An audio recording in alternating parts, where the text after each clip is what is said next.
Here's 10 secrets from the Garten of Banban 2 that you may have missed. It released only a couple of days ago, but it's significantly longer than the first chapter, and has a whole lot of jump scares, and obviously a bunch of secrets. And again, I was very lucky because the guys over at Euphoric Bros gave me some clues on some of the secrets that have not been uncovered yet. The biggest one being how to get into this red room. So make sure you stick around for that. So without wasting any time, let's jump into number 1. The case update reports. There are 6 of these notes found around the whole facility, and 3 of them have secret messages hidden under QR codes. These reports outline the scientific findings of their experiments. Let me explain what each of these little details mean. The case number differentiates what or who the report is about. So we've got case 6 referring to Banban, also known as the devil, case 10 about Opila, also known as the bird, and case 1 about the mysterious element Juvanium. There's 2 reports about the devil, 2 reports about the bird, and 2 reports about Juvanium. But the next line is so much more important. Next to where it says genomes, we can see what the genetic makeup of these mascots really is. We can see for Banban that they use Juvanium and human genes. And for Opila, in update number 2, they use Phenicopterus roseus and Juvanium, also known as a flamingo bird. And then in update number 4, they use Struthiocamelus and Juvanium, which is also known as a ostrich, which explains Opila's feral behavior compared to Banban's human-like behavior. Update 1 for Banban basically says that he's a success. He can speak like a human and has the intelligence of the human that they extracted the genes from. Unlike previous experiments that used human genes, he's docile. However, it ends with the case not being ready for presentation yet. Update number 2 for Banban basically states that he still sees himself as the human he was before, even in the reflection of a mirror. On top of that, he suffers from excruciating pain from the blood flow throughout his body. It's then stated that he has no blood and only Juvanium flowing through his body. Opila's update number 2 report refers to her having some modifications done, which have resulted in her being motherly towards children, human children in particular. But there's an exception for the baby Opilas, which is foreshadowing for what we have to do later in the game, by distracting her so that we can get through her door. Her next update basically talks about her bloodshot eyes, and how it's linked to heightened levels of aggressiveness, which are a result of someone messing with the baby Opilas, which is what we see when we start moving those baby Opilas around as well. But we also get a secret QR code message in this one, which states, "Do not trust the jellyfish," most likely referring to Stinger Flynn and maybe chapter 3. Then we move on to the Juvanium cases. Case 1 basically states that the Juvanium increases the size of the veins and body of those that are injected with it. It's also described as being blood-like. The secret QR code in this one stating that there is no such thing as a perfect kindergarten. And then update number 20 for Juvanium is where things get weird. It stops being a scientific report and turns into a cry for help, most likely from one of the scientists. They refer to how the subjects in the experiments are in excruciating pain and they can't be put in front of children, and how this madness needs to stop. And the secret QR code just says they're not alive, they can't be alive over and over again. I know that was a long one, but we needed those lore points for the next ones. So on to detail number 2, the Abyss. Throughout some of the secret notes you find throughout the facility, we keep seeing this reference to the Abyss, and we even see it ourselves, as well as the end of the game going further down into the Abyss. One note states that the whispers down in the Abyss keep getting louder, and I think I even saw a face or 2 looking up at me. We were told everything that gets thrown down into the Abyss dies, but it appears we were tricked, which could be good news because it sounds like that's where the children fell into. But my theory is that's where they get the Juvanium from, and that's why some of the mascots go back down there. There's a secret note which even refers to the architecture of the ball pit, which eventually breaks and falls, and how the person that found out the flaws behind this ball pit states, "Do not bring anyone's attention to this matter unless you wish us both a big involuntary dive into the Abyss." If the people that work at this facility refer to the Abyss in that way, they clearly know about it and have some purpose for it. Well, a purpose other than sacrificing people in there. But there's more secrets in these notes. But that's on to detail number 3, the secret videotapes. In the room where Nab Nab chases you, or this place which I like to call the Backrooms Jump Quest, you can find a videotape. Both of them are exactly the same. And if you take it to the boardroom in the kindergarten, you can watch what's on those tapes. It's Banban himself, curled up in a ball, clearly writhing in pain, in isolation. Now this just repeats on loop and there's no explanation for it, until you find one of the secret notes. And don't worry, I'll tell you where these secret notes are later. But we can find this one, which basically states that the corporation has rejected the request by Uthman, who is probably one of the scientists that escaped because we can see his boarding pass from chapter 1, to increase the number of cases, i.e. the mascots, that they're testing. Following this, there's another secret note from someone else to Uthman, basically comforting him over the decision that the facility made, which I'm guessing is going to be Wiverly, the other person with the boarding pass. But in his note he states, "I just heard the news and it upsets me just as much as it upsets you, but I do feel we can turn it back around if the 6 we proceed with turn out well. In fact, we have to turn it back around if we want our little secret down in the basement to stay a secret. Zolphius can only stay asleep if nobody goes to investigate." That's basically telling me that Banban is actually called Zolphius. In one of the science notes, we know that Banban's genes were taken from a doctor, so maybe that's the name of the doctor that originally gave those genes. Unwillingly, of course. But this also tells us that these two guys were secretly doing experiments. Maybe Wiverly and Uthman are the real big bads in this game. They're the ones that caused all of these problems to happen. I mean, look at Banban here. To me, he looks like the victim. And when shit went down, these guys ran away. Anyway, on to detail number 4, and these are going to be significantly shorter because they're more visual. Jumbo Josh's escape. After you finish the medical area, you can see where you started from, but this time a big green smear on the ground. The same green color that the Javanium is. If you follow this green smear, it takes you to where Jumbo Josh was lying down, and to the beginning of the game. If you didn't notice this would have been foreshadowing of Jumbo Josh reappearing later in the game in the final chase. I didn't notice this until my second run through, so that means in the beginning he wasn't dead, he was just lying there unconscious. Pretty creepy in my opinion. Detail number 5, the red room. Now this is one of the only rooms in the facility that has a keycard swipe, but the keycard is not obvious on where you get it. Thankfully, with the help of some of the developers, I got some hints on how you get this keycard. After you finish the beach level, make sure you grab one of those rockets and take it back to the first cannon you find in the game, the one that pokes the big monster in the eye. Use the rocket here and the cannon hits a secret button. This button illuminates a light and gives you the red keycard, and now you're able to go into that room. In that room, we're given 3 secret notes, which I've referred to previously in this video, and this is where I found that information. We also learn that Type 5 is Bombolina and Captain Fiddles, and they share some kind of heart or voice system. I'm not sure on this one. We can also see the mascots which made it through the rounds and which ones were rejected. Honestly, this room alone has a video in itself on it, so I'll just skip on to the next detail. Detail number 6, Opila has scars on her face and she's bleeding. Now this is going to be a quick one because I think it's pretty obvious. She gained these scars after chapter 1. You know, when we tricked her into falling into the abyss. So she clearly didn't die, but she took some damage. What's interesting is that she has red blood going down her face, and not Gervanium. But I still thought it was quite a cool detail that you only notice basically when she kills you and you're going through a jump scare. On to detail number 7, changing eyes. Now we saw the note before about Opila's eyes changing to being bloodshot, which is a sign of her aggressiveness, but that's not the only mascot which's eyes change, especially when it's being aggressive. Bombolina herself, her eyes start bleeding during her jump scare. You can see it very quickly change, from her chasing you to her scaring you and killing you. Another really cool kind of scary detail. Detail number 8, the door sizes. I thought this was a really interesting detail because there are a lot of mascots that we still haven't seen, but based on their door sizes, we can see that a lot of them are going to be huge as well. Maybe not Jumbo Josh's size, but based on Slow Celine's size, we can see that the others are going to be massive too, and I can't wait to see them in the next chapter. Other than Captain Fiddles, obviously he's small, just like his other Captain Fiddles counterparts things. But speaking of Slow Celine, that takes me on to detail number 9. She's always watching you. Now I've got a couple of details about her that I found quite interesting. Firstly, she's the last mascot you see before the game ends. I know you might be like, what the hell are you talking about? But when you're going down that elevator at the end of the game, if you continue looking up, you'll see that Slow Celine is watching you go down with a massive smile on her face. Super duper creepy. But what's even creepier than that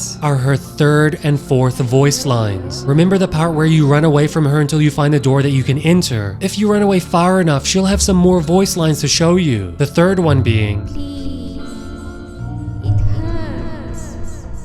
And the 4th one being, I was promised something big.